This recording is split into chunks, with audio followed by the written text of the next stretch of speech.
వృద్ధురాలు అని చూడకుండా తల్లిని తన కుమారుడు ఇంటి నుంచి గెంటేసిన హృదయ విదారక ఘటన రాజన్న సిరిసిల్ల జిల్లాలో చోటు చేసుకుంది. చందుర్తి మండలం రామారావుపల్లె గ్రామానికి చెందిన ఎల్లవ్వ అనే వృద్ధురాలు కొంతకాలంగా అనారోగ్యంతో బాధపడుతూ ఆసుపత్రిలో చికిత్స పొందుతోంది. కొద్ది సంవత్సరాల క్రితం తన కుమారుడు కిషన్ తల్లిదండ్రుల పేరిట ఉన్న ఇల్లు భూములను తన పేరుకు మార్పించుకుని అనంతరం తల్లిని ఇంటి నుంచి బయటకు గెంటేశాడని ఆ వృద్ధురాలు తెలిపింది. అప్పటి నుంచి తన కూతురు లక్ష్మి దగ్గరే ఆశ్రయం పొందుతోంది. అయితే ఇటీవల ఆరోగ్యం క్షీణించడం వలన మరింత ఇబ్బందులను ఎదుర్కొంటున్న తనను కుమారుడు కిషన్ పట్టించుకోకపోగా ఇంటికి తాళం వేసి పశువుల కొట్టంలో ఉండమని చెప్పాడని ఆవేదన వ్యక్తం చేసింది. తనను అనాథగా విడిచిపెట్టిన కుమారునిపై చర్యలు తీసుకుని న్యాయం చేయాలని ఆ వృద్ధురాలు కోరుతోంది.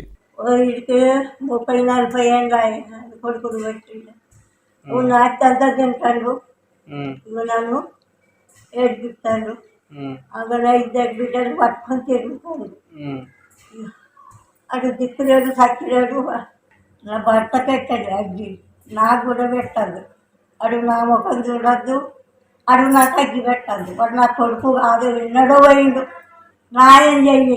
వాని సొమ్ము నాకద్దు, నా సొమ్ము ఆనికద్దు. ఇది ఇక్కడనే ఉంటుంది. దీన్ని కొట్టేలా కొట్టానని కోడలు పిల్లలకి చెప్పిపోయింది.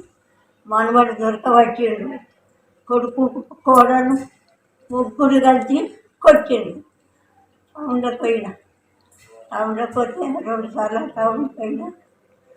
అది నేను మన కూర్చొని టైం వరకు నేను వేసుకున్న తాళం కాక వాళ్ళు తాళం వేసేది.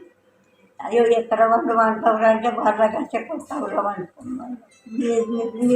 మీ దండం పెడతా పోలీసులు, కానీ నాకు న్యాయం చేయండి. బాధ్యను నేను బుచ్చి అవుతాను అవుతాను.